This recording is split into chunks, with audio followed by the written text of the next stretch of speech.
Congresswoman McCollum. Well, thank you and good afternoon, and a special thank you to the chairman for working this in and giving me the opportunity to be here today when I'm in the district. And it's good to be back at the Minnesota legislature. Ran into a lot of familiar faces walking the halls here, but I have to admit this is my first time ever testifying in front of the Minnesota Senate Committee. Did a lot in the House. Thank you all for your interest in biomanufacturing, and to the folks here who have, the other senators who are here, contact our office. Feel free to do so if you have more questions at the end of this. I'm here today as a representative of Minnesota's congressional delegation, I'm the dean of it, to speak about a once-in-generational opportunity for our state here.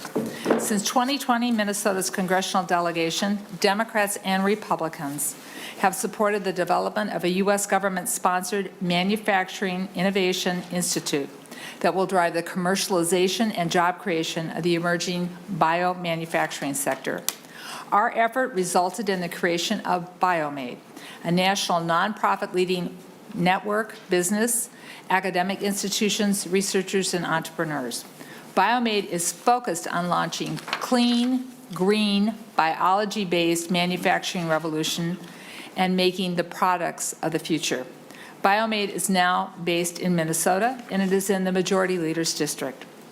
For background, bioindustrial manufacturing is a process of using living organisms, cells, tissues, enzymes to produce chemicals and products, even protein foods, for non-pharmaceutical applications at commercial scale. Agricultural feedstocks such as corn stover, wood fiber, sugar beet tailings, switchgrass, and even dandelions are put into materials for bioindustrial manufacturing. Living systems like bacteria, yeast, and algae can then be used to produce materials, chemicals that make sustainable, environmentally friendly products that can replace existing petroleum-based products. This emerging field of biology-based manufacturing has both a broad commercial application, a critical national security implications for our nation. From my perspective in the U.S. Congress, it was clearly significant that the federal investment was a necessary step to bridge the divide between the U.S. leadership in laboratory research and required resources now in the manufacturing of the products at commercial scale. So we had all the ideas, we just weren't manufacturing in the United States. And that's why last December, as chair of the House Appropriations Subcommittee of Defense, I included $300 million in the fiscal year 2023 Consolidation Appropriations Act to fund a pilot scale of bioindustrial manufacturing facilities. Let me explain why. Currently, the United States has insufficient bioindustrial infrastructure, and that's a risk to our national security, but it's also a risk to our broader economic security.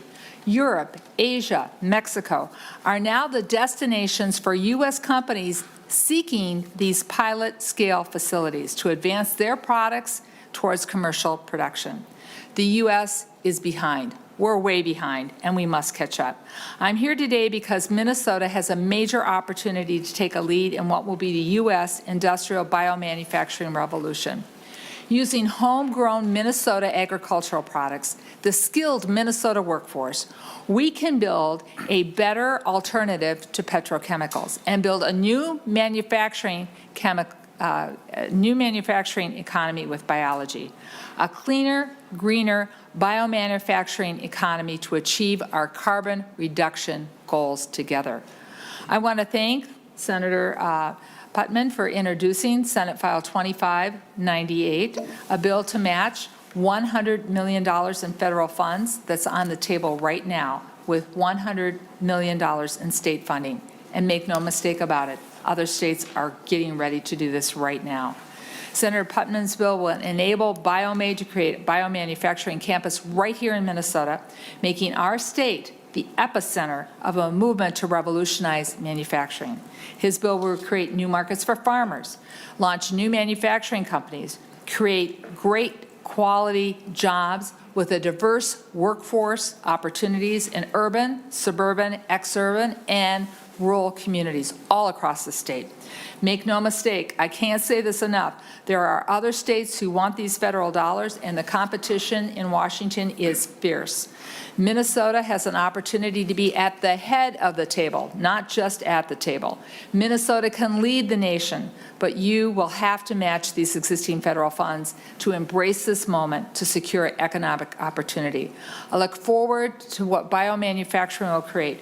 $4 trillion annually in economic activity over the upcoming decades. Minnesota should be part of that. It will require a partnership of federal, state, private investments. This is an opportunity for Minnesota to make this economy and this employment vision a reality for today and for future generations. Senators, the next generation of commercial products for daily use is going to be produced by biology. If we act, the manufacturing will be reshored in America, and this is a moment for it to be happening in Minnesota under Minnesota leadership. Biomanufacturing will make these products of the future, and we can, I can't say it enough again, we can make it here in Minnesota. So I thank you, Mr. Chairman. I thank the committee members for their attention. And as we say in Congress, I yield back any time that might be remaining. Yeah, thank you so very much, and thank you for being here. And again, thank you for your leadership on this and understanding that I think you allocated roughly $300 million. Is that right? And so what we're considering here at this table is the federal match in order to really make sure that we are strategically positioned to benefit from this great work. And Mr. Chair, they will be distributed in $100 million increments. So this isn't something where people can come in and just kind of fractionalize it. This is what it needs to be to scale. Thank you. Thank you so very much.